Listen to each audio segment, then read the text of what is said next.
नमस्कार, आदाब।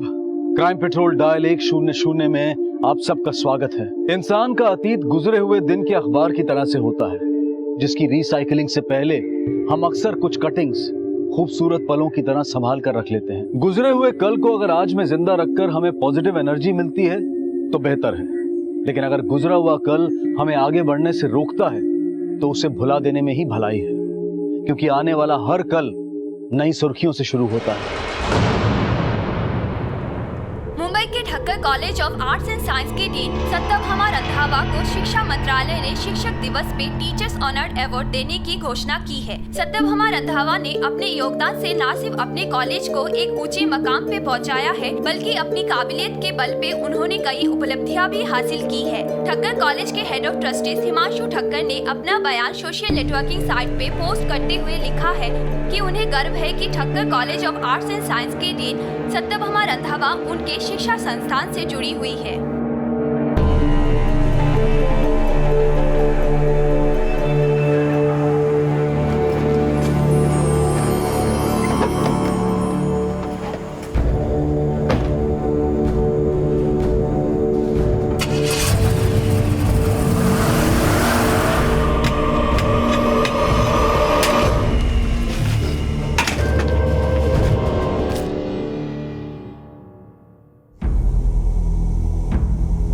तो आपका कहना है कि आपके कॉलेज की डीन सत्यभामा रंधावा पिछले 4 दिन से कॉलेज नहीं है, उसका फोन भी बंद है और वो अपने घर पर भी नहीं। जी सर, कल एजुकेशन मिनिस्ट्री उन्हें अवार्ड देने वाली थी, लेकिन वो अवार्ड फंक्शन में भी नहीं आई, तो हमने सोचा कि आपको इन्फॉर्म कर देना चाहिए, क्योंकि कोई ऐसे मौके पर एब्सेंट कैसे हो सकता है। उनकी फैमिली कहाँ है? सर, सत्यभामा डिवोर्सी है और उनकी एक बेटी है रूही, हमारी कॉलेज में पढ़ती है। पापा, मैं यहाँ अकेले नहीं रुकने वाली। या तो आप मेरे साथ मुंबई में रहो या फिर मुझे अपने साथ पुणे ले चलो। बेटा, मैं यहाँ कैसे रह सकता हूँ? अब वैसे भी एक इम्पोर्टेंट बिजनेस डील के लिए मुझे दिल्ली जाना है।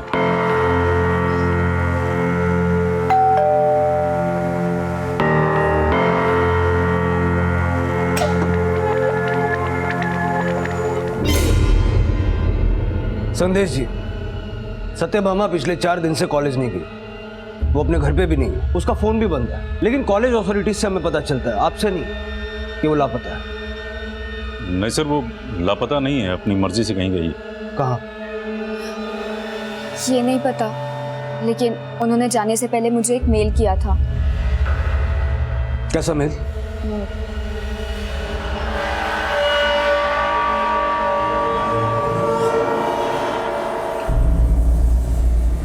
रूही, ये मेरी जिंदगी की सबसे बड़ी हार है कि मैं एक अच्छी माँ नहीं बन पाई। मैं अपने आप को इतना छोटा महसूस कर रही हूँ कि किसी से नजरें मिलाने की हिम्मत नहीं जुटा पा रही, इसलिए मैं सबसे दूर जा रही हूँ। कब लौटूंगी ये भी नहीं जानती। मेरी फिक्र मत करना, अपना ख्याल रखना। तुम्हारी माँ। सर, एक्चुअली जब मेरा और सत्यभामा का डिवोर्स हुआ था तो Ruhi was hardly 9 years old। अब 19 साल की है। इसकी इच्छा है कि वो अपनी माँ के साथ नहीं, अपने पापा के साथ रहे, तो बस इसी बात से हर्ट होकर वो हर्ट नहीं, वो मुझे इमोशनली ब्लैकमेल कर रही है ताकि मैं अपना फैसला बदल दूं। तुम अपनी माँ के साथ क्यों नहीं रहना चाहती? अब तक मैं उन्हीं के साथ तो रह रही थी, लेकिन अब मुझे पापा के साथ रहना है। सत्यभामा जा कहाँ सकती है? No idea sir. इंसान की निजी जिंदगी के रहस्य सबसे ज्यादा उसके करीबी लोग ही जानते हैं।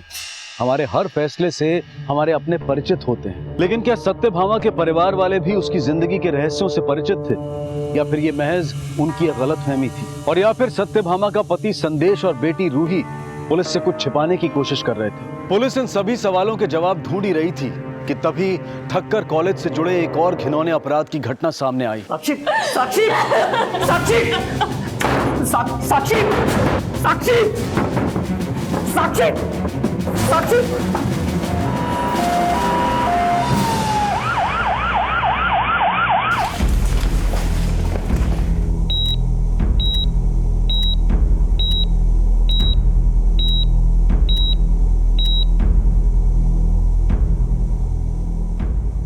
उस पेशेंट की सारी डिटेल्स निकाल के देना।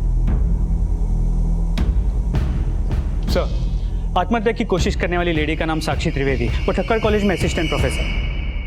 कांदिवली में अपने मंगेतर आकाश दीक्षित के साथ रहती है, वो भी उसी कॉलेज का प्रोफेसर है। सर मैंने साक्षी को रोकने की बहुत कोशिश की, लेकिन उसने, ऐसा क्या हुआ जो उसने ऐसा कदम उठाया? सर किसी ने साक्षी का एक MMS अपलोड कर दिया। जिसने भी ये वीडियो बनाया है, उसने डेलिबरेटली अपनी शक्ल छुपाई है ताकि उसे कोई पहचान ना सके। तो लगता है जब ये वीडियो बना साक्षी अपने होश में नहीं थी। आईटी एक्सपर्ट से कांटेक्ट करो, पता करो ये वीडियो किसने, कहां से और कब अपलोड किया है, सारी डिटेल्स निकालो। जी सर। अच्छा प्रभु, ये साक्षी और आकाश उसी कॉलेज के प्रोफेसर है ना जिस कॉलेज की डीन को एजुकेशन मिनिस्ट्री अवार्ड देने वाली थी? जी सर, मैंने उस केस का भी फॉलोअप किया है। तो ये सत्यभामा ना ही अपने घर लौटी है और ना ही उसने अपने घर वालों से कांटेक्ट किया है। पता करो ये वीडियो बनाया कहाँ गया।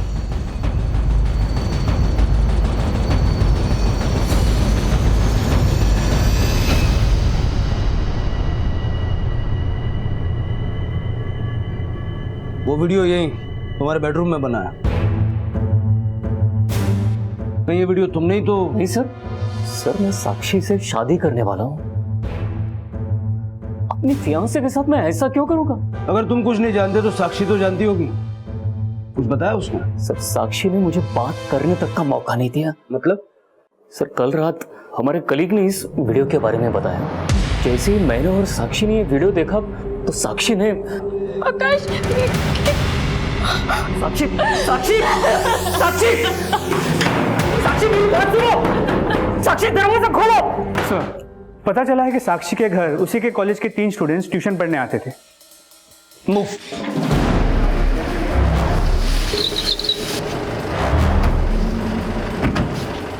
बुरा मत देखो, बुरा मत बोलो, बुरा मत सुनो। तुम तीनों ऐसे दिखा रहे हो जैसे तुम लोग बहुत ही डिसिप्लिन हो, लेकिन अगर पता चला ये कांड तुम में से ही किसी ने किया है तो? सर, मुझे नहीं लगता कि ये तीनों या कॉलेज का कोई भी स्टूडेंट ऐसी हरकत करेगा। ये किसी बाहर वाले का काम है। बाहर वाले का क्या, किसी घर वाले का भी काम हो सकता है। आकाश और साक्षी के कॉल रिकॉर्ड्स निकालो, पता करो वाकई इनके बीच सब कुछ ठीक भी था या कहानी कुछ और ही है। सर। हाँ गौतम, ठीक है सर, साक्षी को होश आ गया। चल।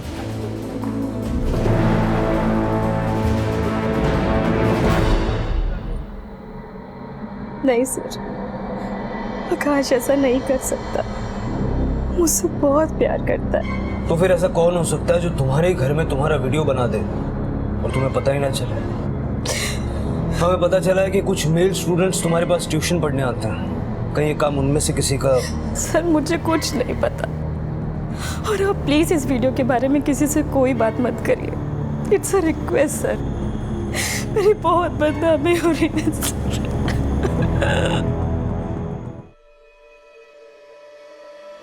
सर ये वीडियो 2 सितंबर दोपहर 12:15 बजे अपलोड किया गया है किसी फेक आईडी से। अपलोड करने वाले ने पीसी या लैपटॉप से नहीं बल्कि एंड्रॉयड फ़ोन से ये अपलोड किया गया है।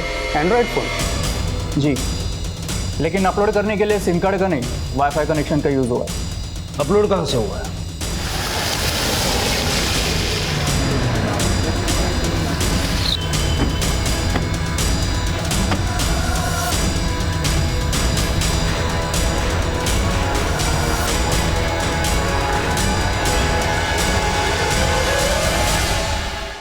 सर, ये वाईफाई कनेक्शन तो स्टूडेंट्स लाइब्रेरी का है, लेकिन आप ये सब? साक्षी का वीडियो यहीं से, इसी कॉलेज से अपलोड हुआ है। क्या? लाइब्रेरी में सीसीटीवी कैमरास हैं? जी सर। मुझे अब भी सारा फुटेज देखना है। जी।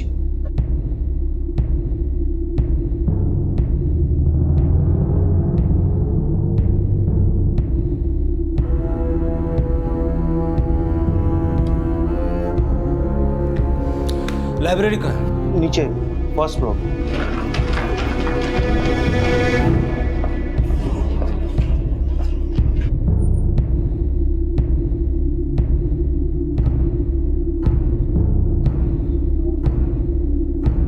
देखते हैं नेटवर्क कहां तक पकड़ता है।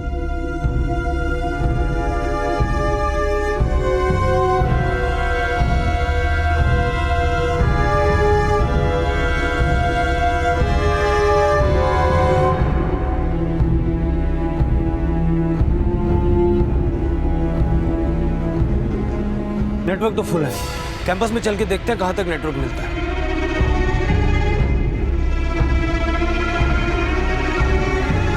यहाँ तक नेटवर्क मिल रहा है और ये जगह भी बड़ी सुनसान।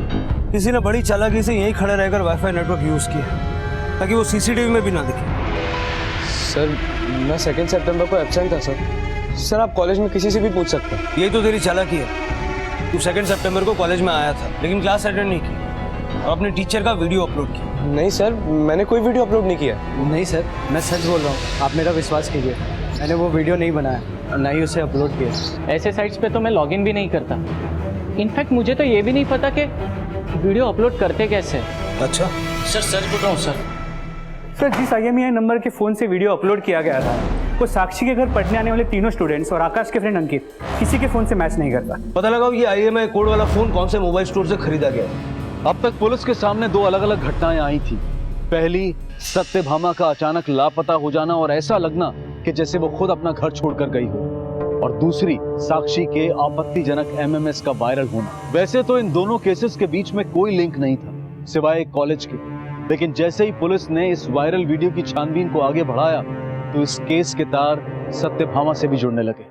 सर ये साक्षी त्रिवेदी ओरिजिनली अहमदाबाद से 1 साल पहले इसने कॉलेज ज्वाइन किया और करीब 3 महीने पहले इसकी सगाई हुई आकाश दीक्षित के साथ, और उसके बाद ये आकाश के साथ उसी के फ्लैट में रहती है, लेकिन दोनों के बीच कोई झगड़े या अनबन की कोई खबर नहीं है। आकाश और साक्षी के कॉल रिकॉर्ड्स में कुछ सस्पिशियस निकला। सर हमने आकाश के कॉल रिकॉर्ड्स को चेक किया तो पता चला कि उसके और उसके कॉलेज की डीन सत्यभामा के बीच अक्सर बातें हुआ करती और करीब 3 महीने पहले तक उनकी मोबाइल की लोकेशन अक्सर सत्यभामा के घर की ही हुआ करती थी। सर एक बात और पता चली, सत्यभामा की बेटी रूही भी 2 महीने पहले तक रूपेश, मानव और प्रतीक के साथ साक्षी के घर ट्यूशन पढ़ने जाती थी। प्रभु ऐसा करो, इस सत्यभामा, उसकी बेटी रूही और उसके एक्स हस्बैंड संदेश के कॉल रिकॉर्ड्स में निकलवाओ। पुलिस अब ये पता लगाने में जुट गई कि साक्षी के वायरल वीडियो का केस कहीं सत्यभामा के अचानक गायब हो जाने से तो नहीं जुड़ा, और सत्यभामा की कॉल डिटेल में कुछ नए समीकरण सामने आए।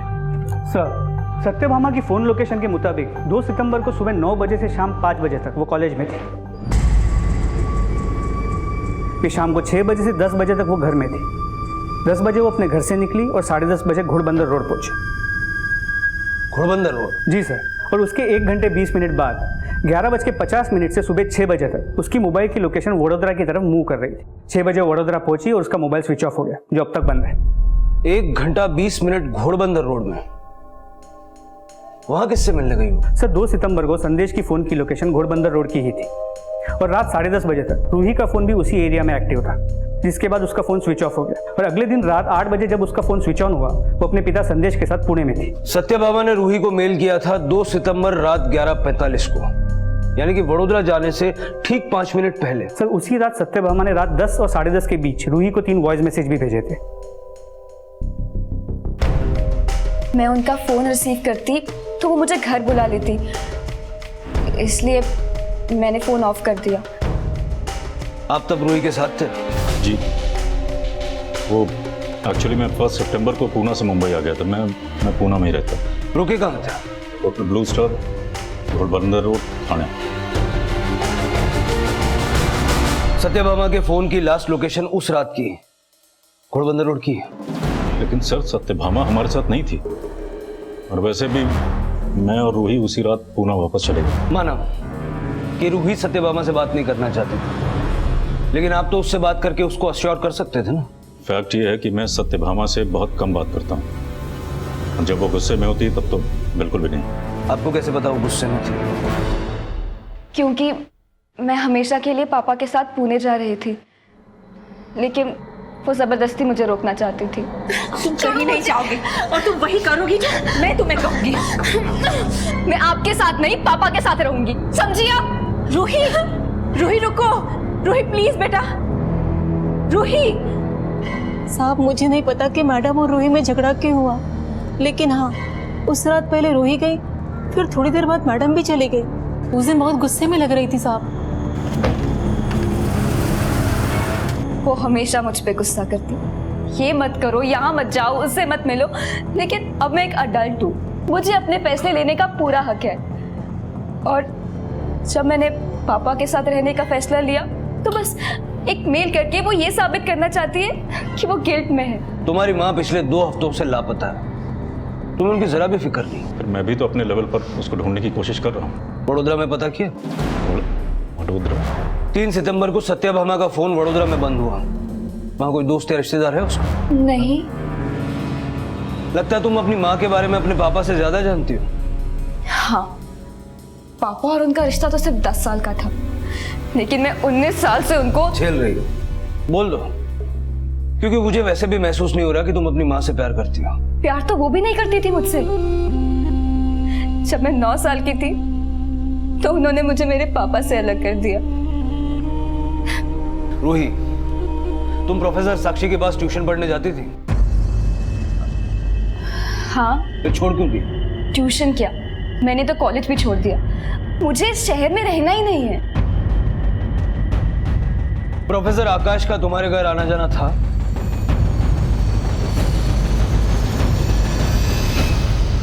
सर, सत्यभामा सिर्फ मेरा आतिथ्य थी, लेकिन अब मैं साक्षी से शादी करने वाला हूँ। शादी तो तुम सत्यभामा से भी करने वाले थे।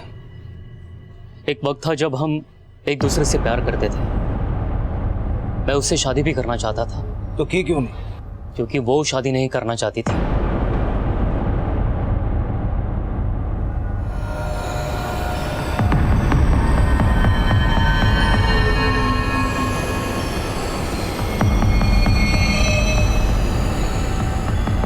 तुम किसी से भी मिलो, मुझे क्या प्रॉब्लम हो सकती है? मैं तो सजेस्ट कर रहा हूँ कि अगर वो इतना पसंद है, शादी कर लो उससे। तुम चाहते हो कि मैं शादी कर लूं ताकि तुम मुझे एलिमनी देने से छुटकारा पा लो? भूल गया था कि या तो तुम फ्लर्ट करती हो या फ्रॉड, जैसा तुमने मेरे साथ किया एलिमनी पाने के लिए। इतना पैसा है तुम्हारे पास, 1 लाख रुपए महीना देने के लिए तुम्हारी जान जा रही है? 1 लाख नहीं, तुम्हें जितना पैसा चाहिए ले लो, लेकिन प्लीज रूही को मेरे साथ रहने दो। देखो रूही तो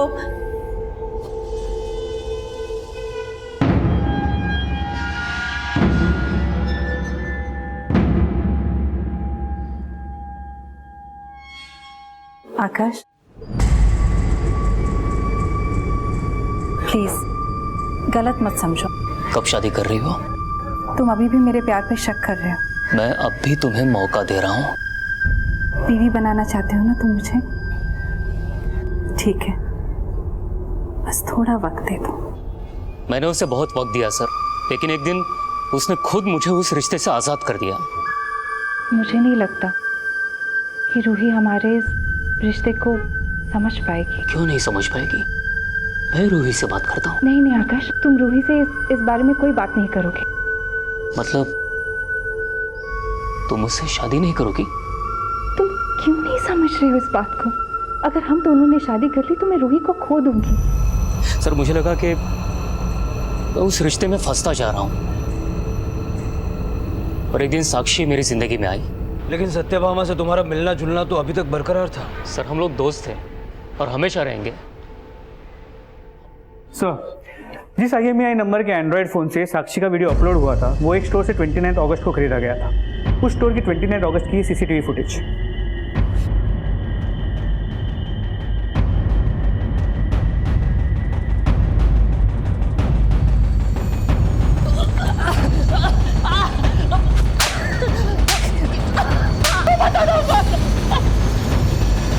सर, मानता हूँ कि वो वीडियो मैंने अपलोड किया था, लेकिन सच कहता हूँ सर, वो वीडियो मैंने नहीं बनाया सर। वो वीडियो रुपेश ने बनाया था। मैंने तो बस उस वीडियो को मॉडिफाई किया था सर।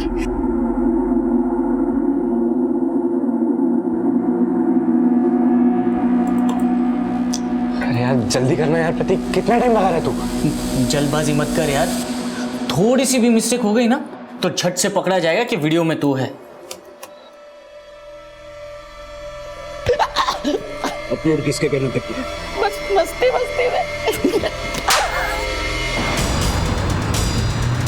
ठीक है, रुपेश का एड्रेस SMS का।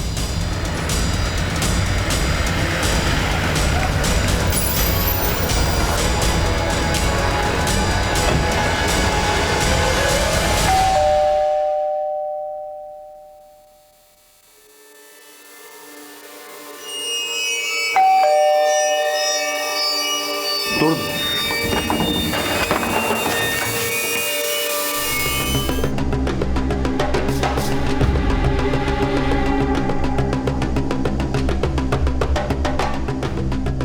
त्याला बरोबर चेक कर, नंतर रूम्स पण चेक कर. सर, सुसाइड नोट रुपेश के पॉकेट से मिला है. Sorry Sakshi ma'am, sorry Roohi, sorry Satyabhama ma'am. Sakshi को उसने सॉरी लिखा क्योंकि उसने साक्षी का वीडियो बनाया था, लेकिन ये रूही और सत्यभामा को उसने सॉरी क्यों लिखा? रुपेश ने वीडियो बनाया क्यों और अचानक आत्महत्या कर ली? कहीं ऐसा तो नहीं है कि ये मर्डर है जिसको आत्महत्या की शक्ल दी जा रही है? सर, मैंने प्रतीक से फिर से पूछताछ की, लेकिन उसने वही बातें दोहराई जो उसने पहले कबूल की. प्रभु, इस केस में काफी कुछ बार बार दोहराना पड़ेगा. पहले सत्यभामा का अचानक शहर छोड़ देना, साक्षी का वीडियो वायरल होना, इन तीनों केसेस का आपस में कोई ना कोई कनेक्शन जरूर है. ये रुपेश भी घोड़बंदर में ही रहता ना? जी सर. कहीं ऐसा तो नहीं कि सत्यभामा उस रात रुपेश से मिलने गई, संदेश से नहीं? रुपेश के सुसाइड के नोट में साक्षी के अलावा रूही और सत्यभामा को भी सॉरी लिखा गया था. ऐसा करो, इस रुपेश के पुराने एग्जाम के नोट्स निकलवाओ, इस सुसाइड नोट के साथ उसके हैंडराइटिंग मैच करवाओ, और रुपेश के कॉल रिकॉर्ड्स रूही और सत्यभामा के कॉल रिकॉर्ड्स के साथ क्रॉस वेरीफाई करो. सर,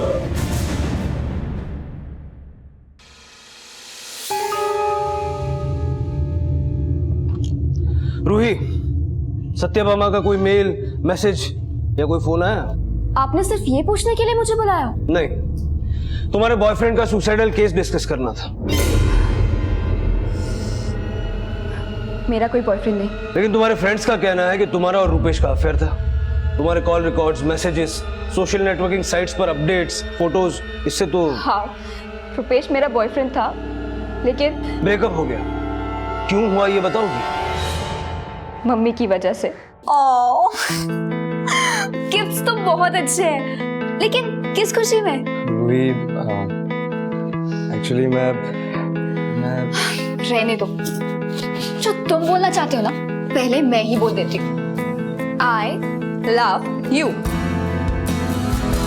रूही,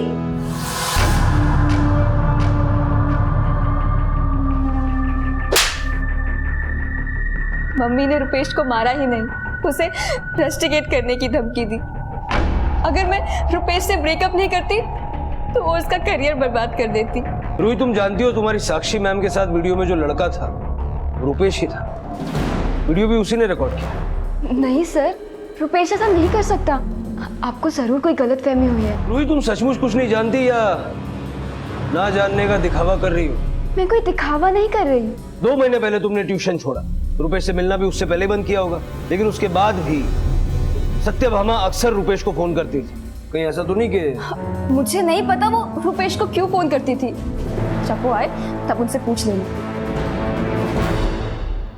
सर, संदेश ने 1 सितंबर को घोड़बंदर रोड के ब्लू स्टार होटल में दोपहर के 2 बजे चेक इन किया. वो 2 सितंबर की रात 10 बजे चेकआउट किया, लेकिन ना रूही उस होटल में गई ना सत्यभामा. प्रभु, कहीं ऐसा तो नहीं कि रूही उस रात पुणे जाने से पहले रुपेश के घर गई हो और रूही और सत्यभामा की झगड़े की वजह संदेश नहीं रुपेश हो? संदेश, रूही और सत्यभामा की मेड कमली, इन तीनों पे नजर रखो. मुझे लगता है इन तीनों ने गलत बयानी की है. और 2 सितंबर की रात को मुंबई से वडोदरा तक के हर टोल नाके का फुटेज मंगवाओ. चेक करो कि सत्यभामा वाकई वडोदरा गई थी या सिर्फ उसके फोन को ट्रैवल करवाया गया. सर,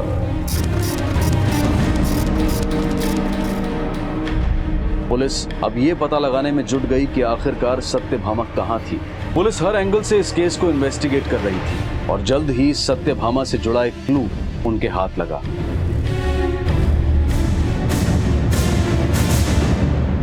सर, 2 सितंबर की रात से 3 सितंबर की सुबह तक सत्यभामा की कार मुंबई से वडोदरा के बीच के हर टोल नाके से गुजरी थी.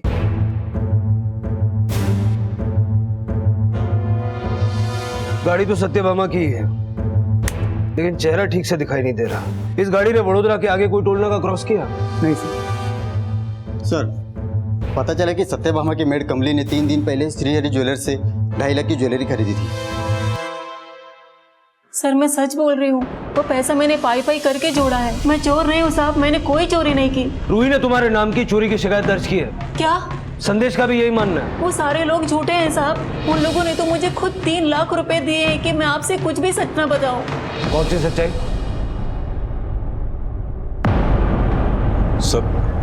सर, मैं नहीं चाहता था कि वो बात आपको पता चले, क्योंकि उससे सत्यभामा ही नहीं, मेरी रूही, हम सबकी बदनामी होती सर। बस इसीलिए पैसे दिए थे कमली को चुप रहने के लिए। चुप रहने का कोई फायदा नहीं, कमली हमें सब बता चुकी है। 2 सितंबर की रात को तुम्हारे और सत्यभामा के बीच के झगड़े की वजह तुम्हारे पापा नहीं, रुपेश था। आप इतना गिर गई, रुपेश को मजबूर करके आपने उससे इतना घिनौना काम करवाया। रुपेश तुम्हें मेरे खिलाफ भड़का रहा है, वो लड़का सही नहीं है, इसलिए मैंने तुम्हें उससे दूर करवाया था। बुरी आप है, इतनी बुरी कि मुझे आपसे बात करते हुए घिन आ रही है। तो तुम सत्यभामा को इसीलिए कोस रही थी कि रुपेश ने साक्षी का वीडियो सत्यभामा के कहने पे बनाया। ये बात तुम्हें रुपेश ने बताई?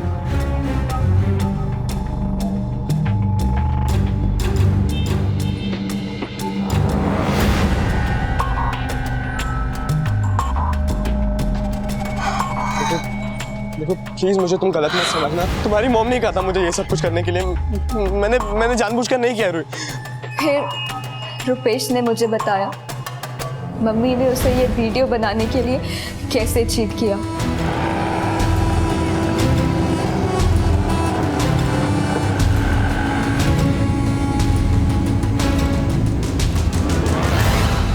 रुपेश मैम आ जाओ, अंदर आके बैठ जाओ। नहीं थैंक यू मैम, मैं चला जाऊंगा। आ जाओ, कम।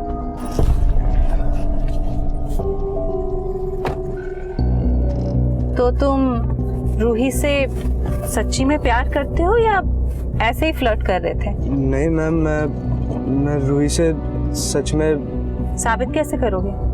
मैं कुछ समझा नहीं आप क्या कह रही हैं। मैं तुम्हें एक मौका देती हूँ, तुम अगर रूही के साथ ये रिलेशनशिप कंटिन्यू करना चाहते हो तो तुम्हें मेरा एक काम करना होगा।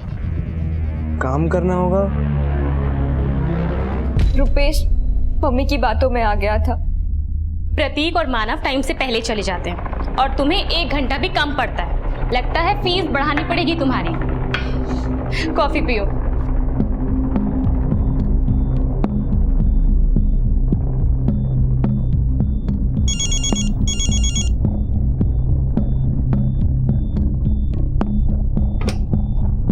Hello hello hello, blank call थी। हाँ लिखा तुमने? कॉफी पियो, ठंडी हो जाएगी।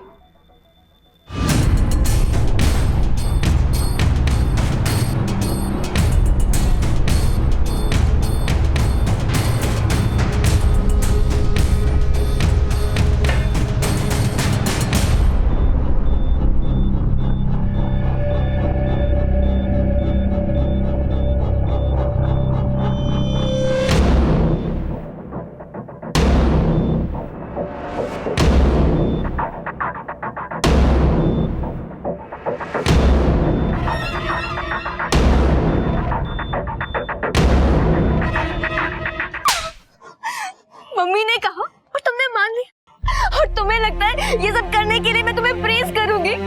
मुझे पाने के लिए तुमने साक्षी मैम के साथ। रुपेश ने बताया कि वो वीडियो पहले ही मम्मी को दे चुका था और उन्होंने ये डीवीडी। ओह गुड, और ये लो तुम्हारे काम की कीमत। नहीं मैम, नहीं चाहिए मुझे। अरे रख लो, और इसके बाद रूही से मिलने की कोशिश भी मत करना। बट मैम आपने तो कहा था कि। क्या कहा था? मैं तो तुम्हें टेस्ट कर रही थी कि तुम रूही से सच्ची में प्यार करते भी हो या फिर। तुमने तो साबित कर दिया कि तुम बहुत ही गिरे हुए इंसान हो। मैं सच में रूही से बहुत प्यार करता हूँ मैम। मुझे कोई पैसे नहीं चाहिए मैम। मैं रूही से सच में बहुत प्यार करता हूँ। Enough! Stop all this! मिलूंगा मैं रूही से, देखता हूँ क्या करती है आप। खबरदार जो तुमने रूही से मिलने की कोशिश भी की, नहीं तो इस वीडियो के बेसिस पे तुम्हें पुलिस के हवाले कर सकती हूँ। तुमने इस वीडियो के बारे में साक्षी को बताया था? मैं किस मुंह से उन्हें ये बातें बताती? 2 सितंबर की रात को तुम रुपेश के घर गई थी? मैं रुपेश के घर क्यों जाऊंगी सर? उस दिन मैंने सिर्फ मम्मी के साथ ही नहीं, रुपेश से भी सारे रिश्ते खत्म कर दिए थे। प्रभु ये तो साफ है कि साक्षी का वो वीडियो रुपेश नहीं बनाया, लेकिन साक्षी का ये कहना था कि उसे बिल्कुल भी एहसास नहीं हुआ कि वो वीडियो किसने बनाया, जबकि रूही का ये कहना है कि सत्यभामा ने वो वीडियो रुपेश से बनवाया। कोई ऐसा तो नहीं है कि ये वीडियो बनवाने के पीछे सत्यभामा का कोई और ही मकसद हो? तो हो सकता है कि वो इस वीडियो के जरिए साक्षी को बदनाम करके आकाश को अपनी ज़िंदगी में वापस लाना चाहती है। पर यह भी हो सकता है कि वो आकाश और साक्षी को ब्लैकमेल भी कर रही है। नहीं सर, सत्यभामा ने कभी वो वीडियो दिखा कि मुझे ब्लैकमेल नहीं किया। मुझे नहीं लगता कि वो ऐसा कर सकती है। अगर सत्यभामा ने कुछ नहीं किया तो क्या रूही झूठ बोल रही है? या रुपेश ने रूही से झूठ बोला होगा? सर, रुपेश ने ही झूठ बोला होगा। जो ऐसी हरकत कर सकता है उसे सच्चा नहीं कहा जा सकता। सत्यभामा इस हद तक गिर ही नहीं सकती। वो ऐसी नहीं थी आकाश जैसा कि तुम सोच रहे हो।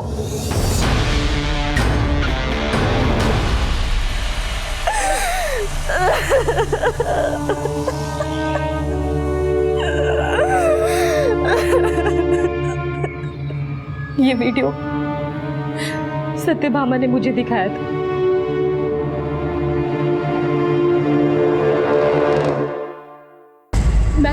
मैम ये अगर तुम नहीं चाहती कि ये वीडियो वायरल हो और आकाश तुमसे अपनी मंगनी तोड़ दे, इससे पहले तुम ही उसे छोड़ दो। नहीं तो ना आकाश तुम्हारा रहेगा और ना ही तुम्हारी इज्जत। मैम प्लीज ऐसा मत कीजिए मैम, प्लीज मैम, ये वीडियो मैम प्लीज। आकाश सिर्फ मेरा है और मैं तुम्हें हम दोनों के बीच नहीं आने दूंगी। वो वीडियो देखते ही मैं समझ गई थी कि रुपेश ने मेरे साथ। तो तुमने पुलिस कंप्लेंट क्यों नहीं की? बहुत डर गई थी।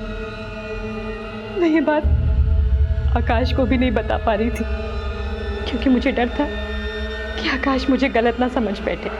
इसीलिए मैंने सत्यभामा को बोल दी कि मैं आकाश से सगाई तोड़ दूंगी। फिर भी मेरा वीडियो अपलोड हो गया।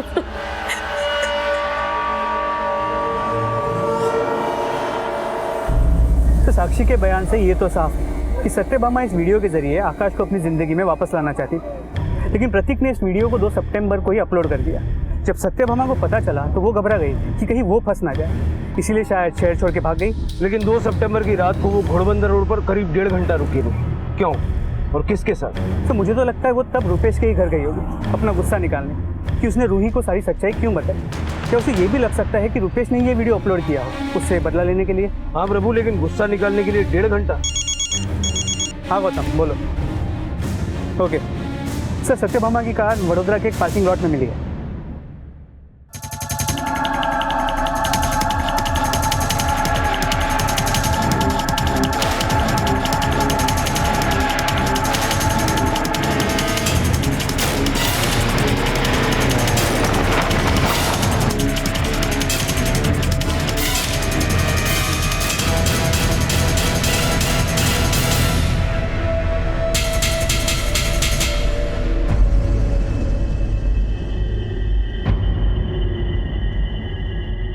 इस पार्किंग लॉट के अटेंडेंट तुम ही हो?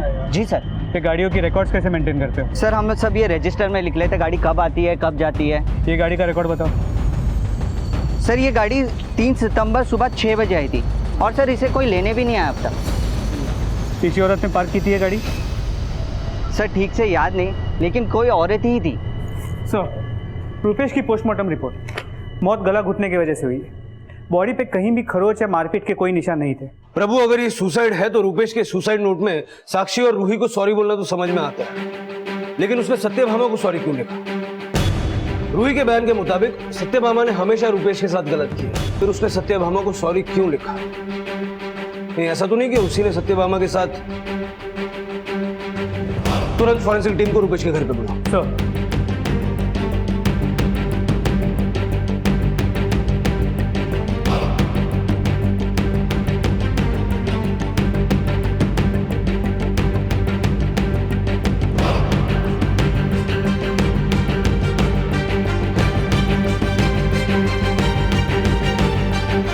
सर यहाँ कुछ ब्लड ट्रेसेस मिले हैं। कितने पुराने होंगे ये ब्लड ट्रेसेस? ये तो सर अभी एग्जामिन करने के बाद ही बताया जा सकता है।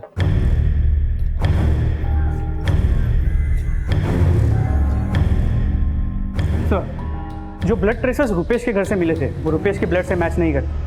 लेकिन मैंने सत्यभामा के हेल्थ सर्टिफिकेट को चेक किया तो पता चला कि वो ब्लड ट्रेसेस सत्यभामा के ब्लड ग्रुप से मैच करते हैं। कितने पुराने blood traces? Sir exact date तो बताया नहीं जा सकता, लेकिन फोरेंसिक टीम के मुताबिक करीब 20 से 25 दिन पहले इस ब्लड को साफ किया गया है।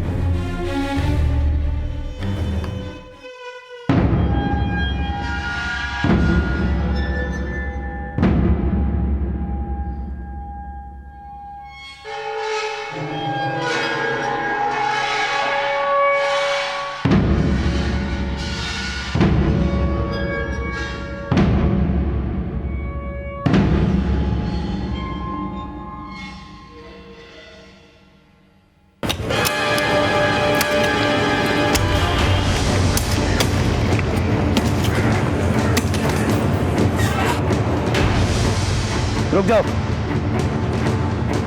प्रभु। सर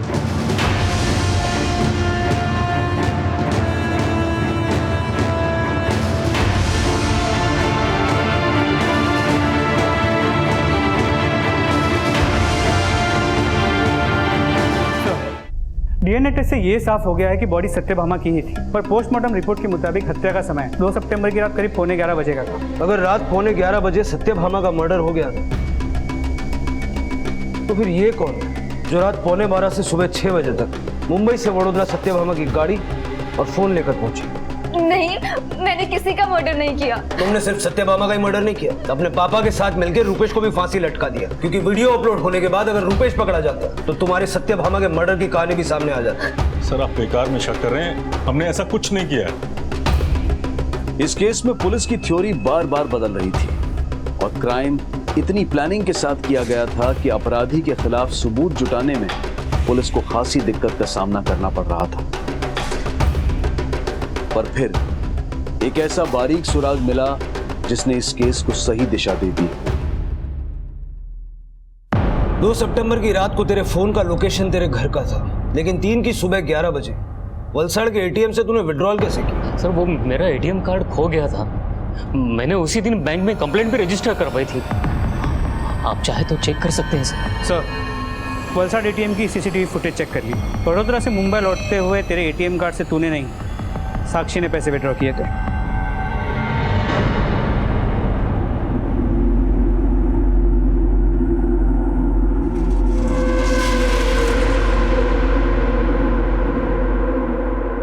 सत्यभामा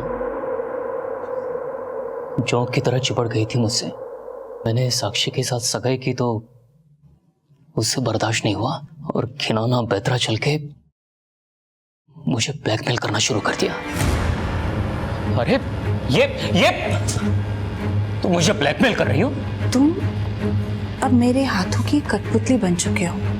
मैं जैसे नचाना चाहूं तुम्हें नाचना होगा, समझे? उसने मुझे इतना मजबूर कर दिया कि मैं ना चाहते हुए भी उसके हाथों की कठपुतली बन के रह गया था। मैंने साक्षी को सब बता दिया और इससे पता चल गया कि वो वीडियो रूपेश ने ही बनाया होगा।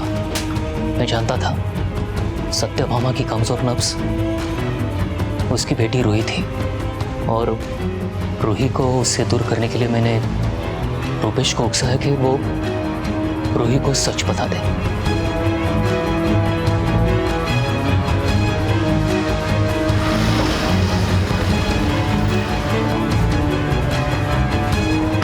मैं जानता था सत्यभामा अपना गुस्सा रूपेश पे उतारने जरूर आएगी। तुम्हारी हिम्मत कैसी हुई रूही को सब कुछ बताने की? हाँ?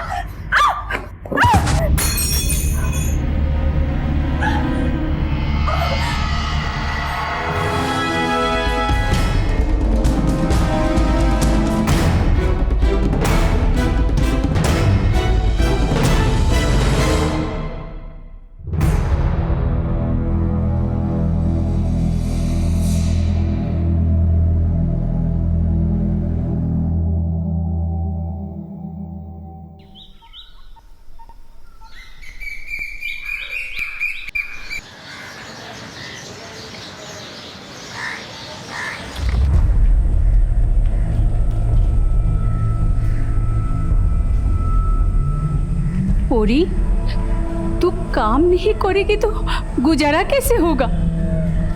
तेरे भाई की पढ़ाई कैसे होगी? बोल तू ही।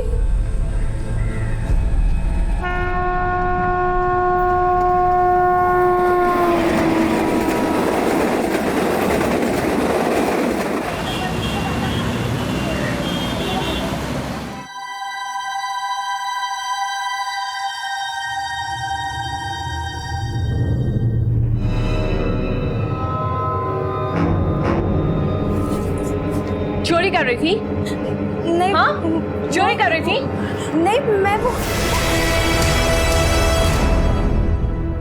ये केस एक ऐसी बच्ची का है जिसका बचपन अभावों में गुजरा और इन्हीं अभावों में तबाह भी हो गया। तो क्या अपनों की बुनियादी जरूरतों को पूरा करने की कोशिश ने ही पोरी को एक अपराधी बना दिया था? आखिर क्या वजह रही होगी कि पोरी गुनाहों की सीढ़ियां चढ़ रही थी और एक मामूली चोर से एक खूनी और एक बच्चा चुराने वाली बन गई?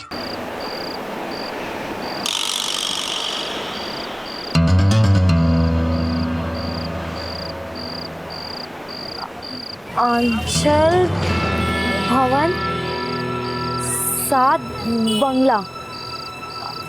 आंचल भवन 7 बंगला। आंचल भवन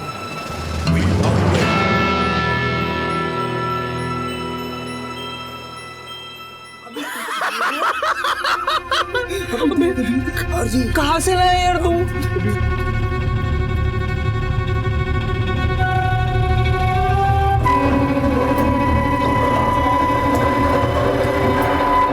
कितना खिलखिला जाता है ये बाहर आकर।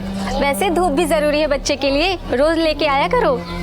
कहाँ धूप, मुंबई के मौसम का कोई भरोसा नहीं, कभी भी बारिश हो जाती है। और वैसे भी मैं इसे रोज रोज बाहर नहीं निकालूंगी, नजर लग जाती है।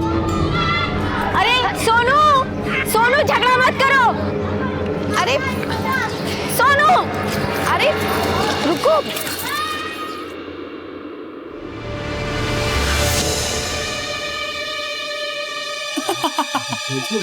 कहाँ से लाए?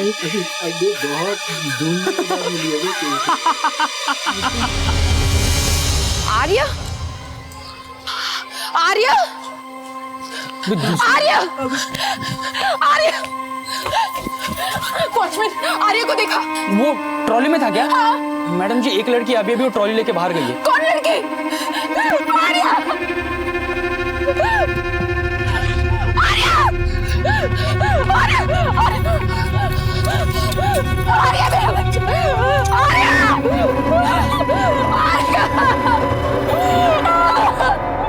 आर्या। आपको पता है कौन थी वो लड़की जो आपका बच्चा चुरा के भागी है? नहीं मैडम, मुझे नहीं पता।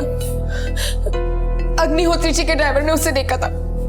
सर, मैंने उसका चेहरा तो नहीं देखा, पर कोई 15-16 साल की लड़की होगी, गंदे से कपड़े पहने हुए थे। मुझे लगा बच्चे की आया है तो बाहर घुमाने ले जा रही है। ठीक है, जा सकते हो। अगर वो लड़की किसी किडनैपर गैंग से है तो बच्चे के पेरेंट्स को फिरौती के लिए कॉल आ सकता है। उनका फोन सर्वेलेंस पे डलवाओ और चाइल्ड ट्रैफिकिंग और बेगर्स गैंग से जुड़े जितने भी क्रिमिनल्स रिहा हुए हैं सबको लाइन अप करो। Okay sir. और एक टीम आंचल भवन के आसपास के एरिया में पूछताछ के लिए भेजो, शायद उस लड़की का हुलिया सामने आए। Right sir.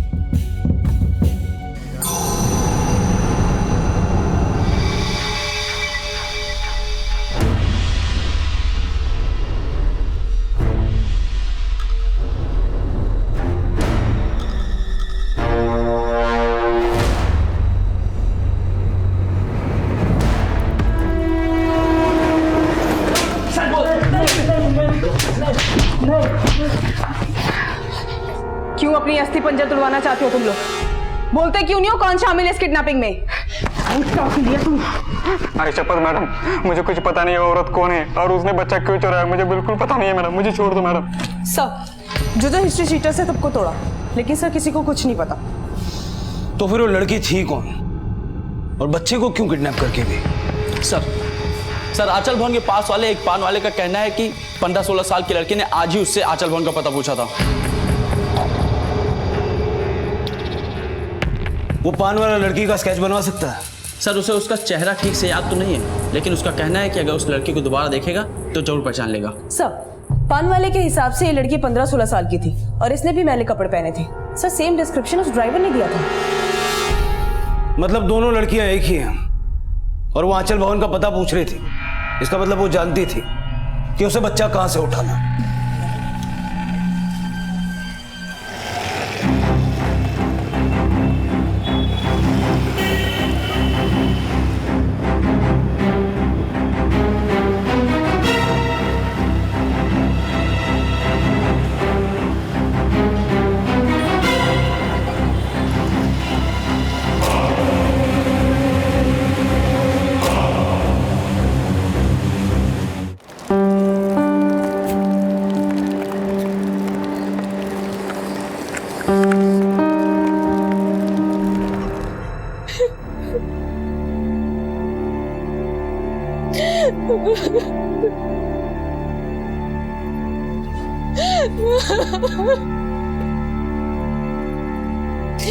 मोहित, मुझे मेरा बच्चा वापस ला दो।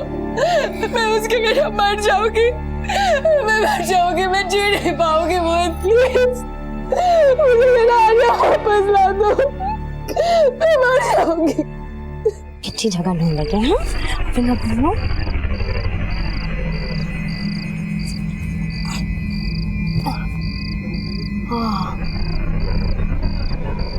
ये बिल अच्छा है ना?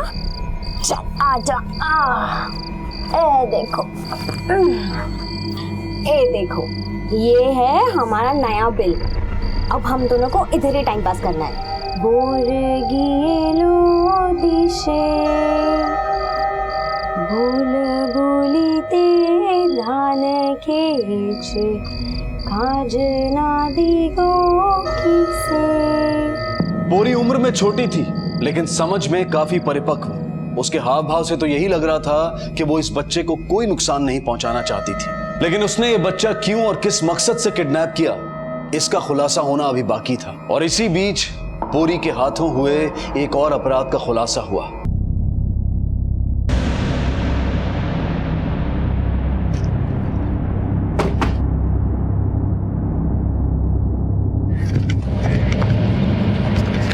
सर इसी ने बॉडी देखी थी पहले। अच्छा, बॉडी कब देखी? सर आज सुबह जब मैं इधर से गुजर रहा था तब। शायद इसी पत्थर से उसे मारा गया है। बॉडी टर्न करो। सर आर्य 2 दिन से लापता है और अब तक आप कुछ पता नहीं लगा पाए। 3 महीने का छोटा सा बच्चा है सर, हर 4 घंटे में दूध पिलाना होता है। देखिए, मैं आपकी और बच्चे की तकलीफ समझता हूँ, लेकिन अब तक कोई ऐसा सुराग हाथ नहीं लगा जिससे हम उस लड़की तक पहुंच सके। हाँ, लेकिन पूछताछ से यह सामने आया है कि वो लड़की आपकी सोसाइटी में पर्पस ले आई थी बच्चा चुराने। किसी लड़की से आपका डायरेक्ट या इनडायरेक्ट कोई कनेक्शन है जो आपके बेटे को किडनैप करे? सर अगर हमें किसी पे शक होता तो हम आपको पहले ही बता देते। शिंदे, इस जंगल में जाने का सिर्फ एक यही रास्ता है। इसका मतलब कि सीसीटीवी कैमरा में कुछ ना कुछ तो कैप्चर हुआ होगा। एक काम करो, पिछले 3 दिनों के सारे फुटेजेस मंगवाओ। सर पोस्टमार्टम रिपोर्ट के मुताबिक हत्या की वजह एक्सेसिव ब्लीडिंग है और हत्या का समय 27 जुलाई रात 1 बजे के आसपास का है। और सीसीटीवी फुटेज? सर आ गई।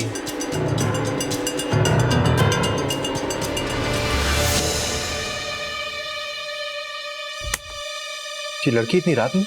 फॉरेंसिक रिपोर्ट के मुताबिक ये तो हत्या के बाद की फुटेज है। शिंदे, यहाँ पर 2 बातें हो सकती हैं। या तो इस लड़की ने मर्डर होते हुए देखा है या तो इसने मर्डर किया है। एक काम करो, इस लड़की की तस्वीर सारे थानों में सर्कुलेट करो और पता लगाओ कि ये लड़की कौन है। लेकिन मैं तुम्हारे लिए दूध कहाँ से लाऊं?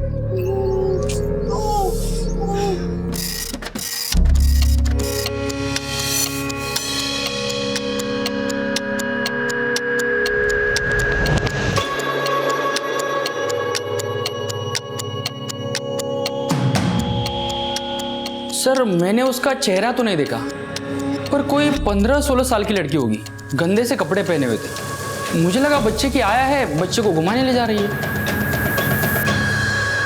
सर क्या ये वही लड़की है जिसने हमारे आर्य को किडनैप किया? आप पहचानते हैं इसे? नहीं सर, लेकिन अगर इस लड़की ने हमारे बच्चे को किडनैप किया है तो इस तस्वीर में हमारा बेटा इसके साथ क्यों नहीं है? ये फोटो 27 जुलाई की है और आपके बेटे की किडनैपिंग 28 जुलाई को हुई। आपके बेटे की किडनैपिंग से 1 रात पहले एक मर्डर हुआ जिसमें ये लड़की सस्पेक्ट है। क्या ये लड़की मर्डर है? कहीं से मेरे आर्य को कुछ कर तो नहीं दिया? मेरा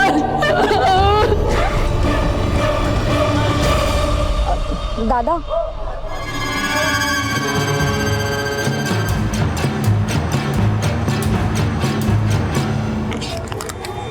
ये नहीं है।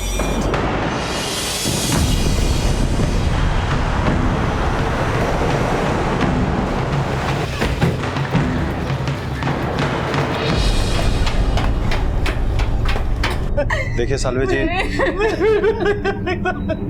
ये सच है कि अब आपका बेटा इस दुनिया में नहीं है। तरुण तो साहब मुंबई में नौकरी करता था। कैसी नौकरी? किसी सेठ के ड्राइवर था साहब। आपका बेटा मुंबई में रहता कहाँ था? ये तो पता नहीं साहब। आप लोग इस लड़की को पहचानते हैं? नहीं साहब, कौन है ये? हालांकि तरुण के माता पिता पोरी के बारे में कुछ भी नहीं जानते थे, लेकिन पुलिस को लग रहा था कि तरुण और पोरी के बीच में कोई ना कोई कनेक्शन जरूर है। पोरी ने तरुण का मर्डर क्यों किया, यह सवाल उतना ही रहस्यपूर्ण था जितना कि पोरी का मोहित के बच्चों को किडनैप करना। और इन सवालों के बीच पोरी की जिंदगी के कई ऐसे राज छुपे थे जो इस केस को बेहद पेचीदा बनाने वाले थे। सर, ये तरुण साल्वे है। सर, मैंने बोरीवली पुलिस स्टेशन में तरुण साल्वे केस के बारे में जानकारी ली। ये भिवानी का रहने वाला था, लेकिन सर तरुण साल्वे के परिवार वालों ने इस लड़की को आइडेंटिफाई नहीं किया जो कि तरुण साल्वे केस की सस्पेक्ट है। और पटेल परिवार के बच्चे के किडनैपिंग की भी। ये तरुण मुंबई में रहता कहाँ था? हो सकता है वहां से इस लड़की के बारे में कोई इन्फॉर्मेशन मिले। सर, तरुण ने अपने पेरेंट्स को मुंबई का कोई एड्रेस नहीं दिया था। क्या कहीं ऐसा तो नहीं कि ये दोनों चाइल्ड ट्रैफिकिंग के किसी गैंग से ताल्लुक रखते हो? सर, एक दंपत्ति ने उस लड़की को पहचान लिया है जिसने किडनैपिंग की थी। सर, ये मेरे यहाँ मेट थी। नाम क्या है इसका? कहाँ की रहने वाली है?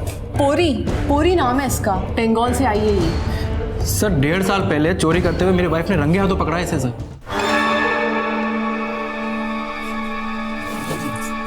चोरी कर रही थी? नहीं। हाँ, चोरी कर रही थी। सर बहुत चालाक लड़की थी, तुरंत रफू चक्कर हो गई। इसको काम पे किसी एजेंसी के थ्रू रखा था या? एजेंसी के थ्रू ही रखा था सर। एक राकेश रॉय नाम का आदमी, वो चलाता है इस एजेंसी को। साहब, हमारा लगाया हुआ कोई भी नौकर ऐसा नहीं किया जैसा पोरी ने किया। पोरी ने तुम्हारी एजेंसी से कांटेक्ट कैसे किया? सर, पोरी हमारा गांव का है। हमारा बंधु बोला बहुत जरूरतमंद है, हमको उस पर तरस आ गया। अब वो कहाँ? हमको नहीं मालूम साहब, हमने उसको बोल दिया हम उसे कोई काम नहीं दिलवाएगा। इसे पहचानते हो? ना साहब। पोरी के परिवार में कौन कौन है? उसका माँ है और उसका छोटा भाई है। उसके गांव का एड्रेस दो हमको। जी साहब। चोरी, किडनैपिंग, मर्डर, इतनी सी दिखने वाली बच्ची इतने सारे अपराधों में शामिल है। लगता है ये सब करके या तो ये अपने गांव जा चुकी है या जाने की तैयारी में है।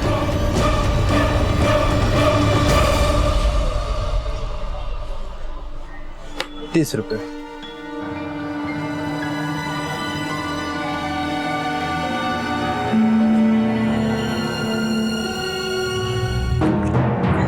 नहीं, मेरी पूरी कभी कुछ गलत नहीं कर सकती।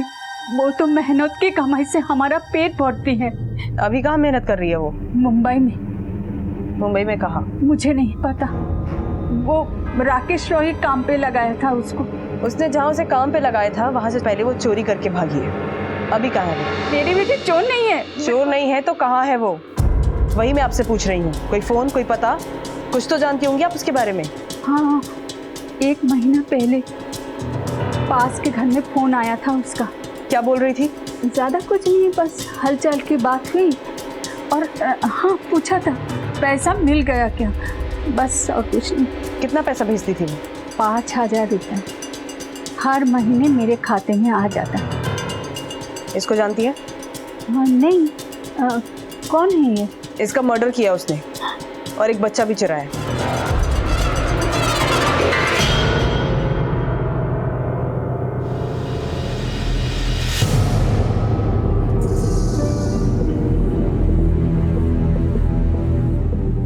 देख कितना कमाई हो गया। कौन है तू? कहाँ से है ये? अभी तो चिल्ला चिल्ला के सिक्के जमा कर रही थी, अब गूंगी बन गई है। छीन ले इसके पैसे। देखना ये इलाका। हाँ सर, ये वही लड़की है जो मेरी दुकान से चोरी करके भागी थी। क्या चुराया था उसने? शतावरी। शतावरी? हाँ।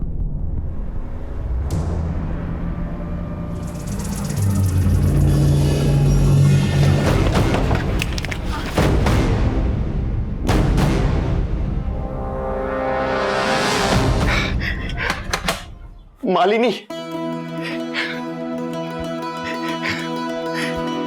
मालिनी,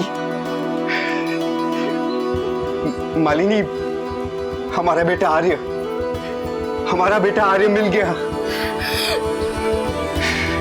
मोहित और मालिनी को उनका बच्चा तो मिल गया, लेकिन पोरी ने इस बच्चे को क्यों चुराया था, इस सवाल का जवाब पुलिस को अभी तक नहीं मिल पाया था, क्योंकि पोरी अपनी जान जोखिम में डालकर फरार हो गई थी। लेकिन अब जो कुछ भी सामने आने वाला था वो इस केस को एक ऐसे आयाम पर ले जाने वाला था जो बचपन और इंसानियत दोनों की हदों से परे था।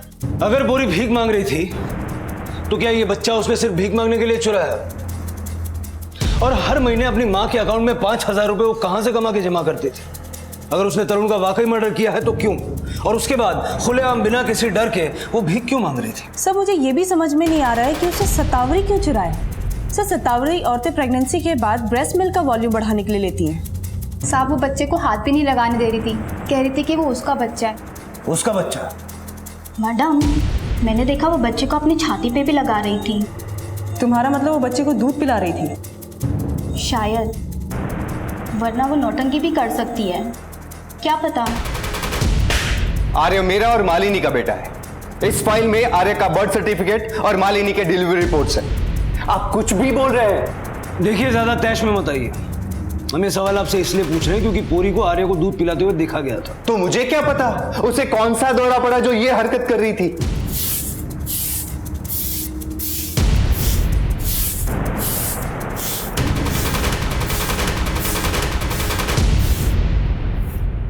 अरे कोई पकड़ो उसे, बच्चा लेकर भाग रही है। अरे भैया पकड़ो उसे, नहीं तो बच्चा लेकर भाग जाएगी। अरे पकड़ो कोई उसको, पकड़ो पकड़ो। सर मैंने आर्य का बर्थ सर्टिफिकेट और मालिनी का डिलीवरी सर्टिफिकेट क्रॉस चेक करा है। सर हॉस्पिटल के रिकॉर्ड के मुताबिक आर्य मालिनी की कोख से ही पैदा हुआ है। सर मलाड के नथाले से एक बच्ची चोरी हो गई है और वहाँ की वार्डन ने पोरी को आइडेंटिफाई कर लिया है। पोरी वो लड़की है जिसने बच्ची चोरी की है। सर कहीं ऐसा तो नहीं है लड़की पागल है या फिर किसी मेंटल ट्रॉमा में है? क्या पता इसने अपना बच्चा सच में खो दिया है और अभी कंफ्यूज्ड है। हो सकता है कि ये कंफ्यूज्ड हो या फिर शातिर। इस लड़की को समझने के लिए हमें इसके अतीत को अच्छे से खंगालना होगा। शिल्पा। Yes sir. पता करो हर महीने अपनी माँ के अकाउंट में 5,000 ये कहां से लाके जमा करती है। Okay sir.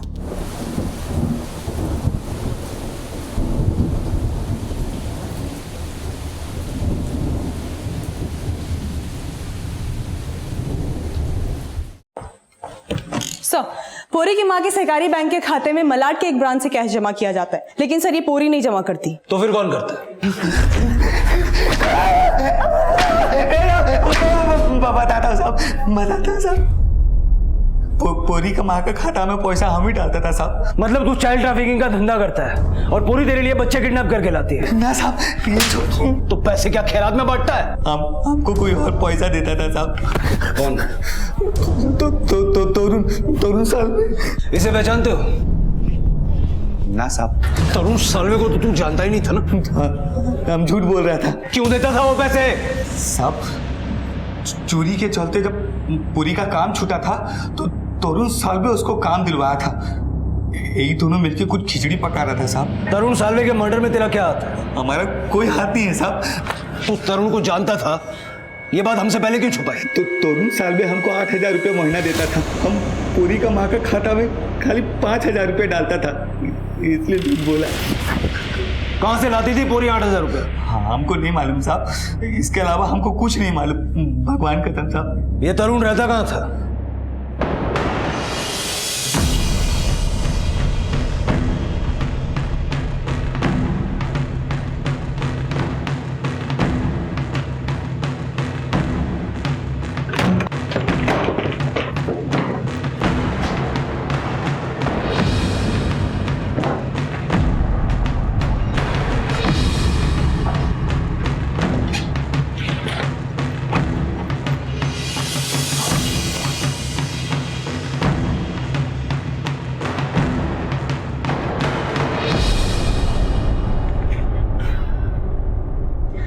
कपड़े देख के तो लगता है कि शायद पूरी तरुण के साथ रहती थी।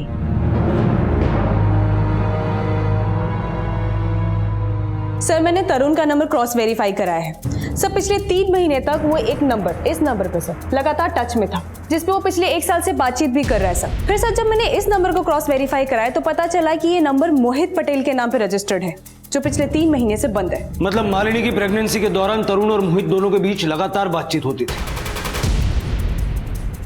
जो कि डिलीवरी के बाद तुरंत रुक गई। सर वो मेरा पुराना नंबर था। 1 साल पहले मेरा फोन खो गया था। मुझे नहीं पता कि मेरे फोन से कोई कॉल कर रहा था। उस नंबर से तेरी बीवी को भी फोन जाते थे? सर वो मैंने कुछ नहीं किया। पहले ये बता, आर्य किसका बच्चा है? तोड़ते रहो इसको जब तक ये ना बताए। मोहित और मालिनी के रिश्तेदारों से पता करो, क्या मालिनी वाकई प्रेग्नेंट थी या उसने हॉस्पिटल के साथ मिलकर कोई धांधली की है? सर, हम जो सोच रहे हैं अगर वो वाकई सच है तो ये समझ में नहीं आ रहा है कि पोरी ने अनाथालय से दूसरा बच्चा क्यों उठाया। और सर, ये तरुण साल्वे का मर्डर किसने किया? शिल्पा, अब इन सब सवालों के जवाब तो तभी मिलेंगे जब ये पोरी हमारे हाथ लगेगी। सर, मैंने मालिनी और मोहित के रिश्तेदारों से बात की तो उसके रिश्तेदारों ने बताया कि उन्हें मालिनी की प्रेगनेंसी के बारे में आर्य के पैदा होने के बाद पता चला। मतलब हमारा शक सही निकला? Yes sir. और सर, ये शक एक और बात से पुख्ता होती है कि मालिनी को ये बच्चा शादी के 7 साल बाद पैदा हुआ। एक नाबालिग लड़की के मां होने का यह खुलासा हैरत से भरा हुआ था, लेकिन अगर वो सच में उस बच्चे की मां थी तो फिर उसने अनाथालय से दूसरा बच्चा क्यों चुराया? कहीं पोरी दिमागी रूप से बीमार तो नहीं थी? ये क्या है? कौन है वहाँ? ए, कहाँ भाग रही मेरा मत? ए, लड़की, मेरा पूजा का सामान लेके कहाँ भाग रही है? अरे मेरा गंगा जल, अरे मेरा नारियल।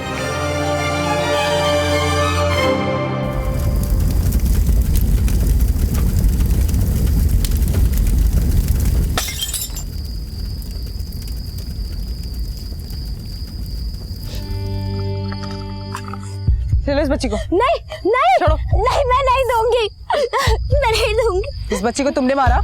हाँ? नहीं मैडम,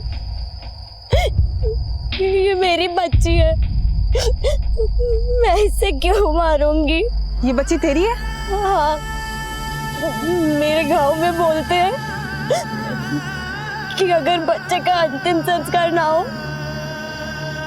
तो उसकी आत्मा भटकती रहती है। मैडम, मेरे छुटके का अंतिम संस्कार हो जाने दीजिए, मैं हाथ जोड़ती हूँ। सच सच बताओ, तुम्हारे साथ हुआ क्या था?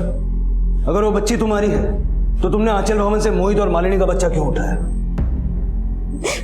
क्योंकि वो बच्चा भी मेरा है साहब।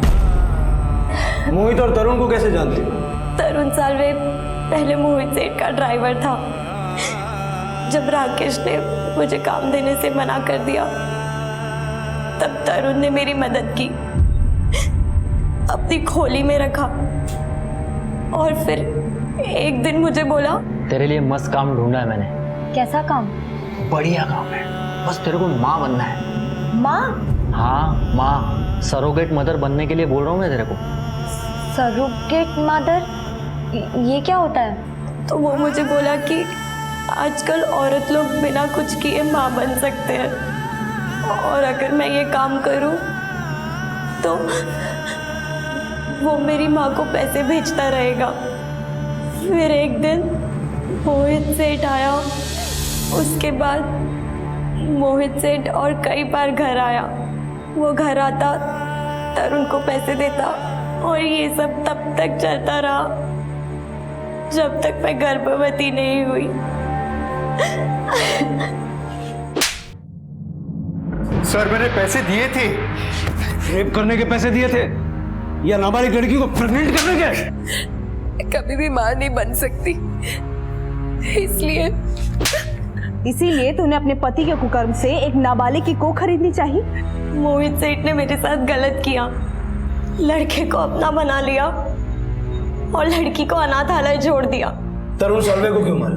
क्योंकि उसने भी मोहित सेठ का साथ दिया, मेरे बच्चे उन्हें दे दिए और झूठे कागज दिखाकर मुझे बोला कि ये बच्चे मेरे नहीं है। लेकिन साहब, मैंने जैसे तैसे मोहित सेठ और अनाथालय का पता निकाला, लेकिन तरुण वो पता भी मुझसे छीनना चाहता था।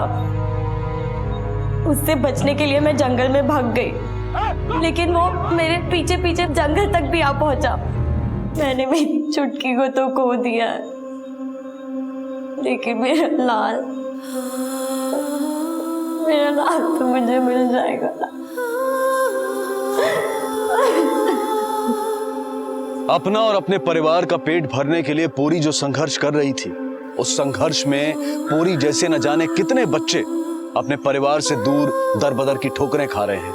लेकिन किसी की भूख और प्यास का इतना सस्ता सौदा कोई कैसे कर सकता है कि पहले एक नाबालिग को अपनी हवस का शिकार बनाए और फिर उसकी कोख से अपना कुल दीपक पैदा करवाने की सोचे।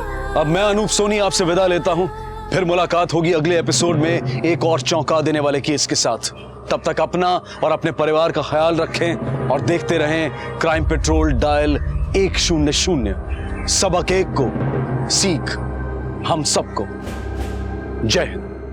क्राइम पेट्रोल के और भी दिलचस्प कहानी देखने के लिए हमारे चैनल को सब्सक्राइब करें और बेल आइकॉन दबाना न भूलें।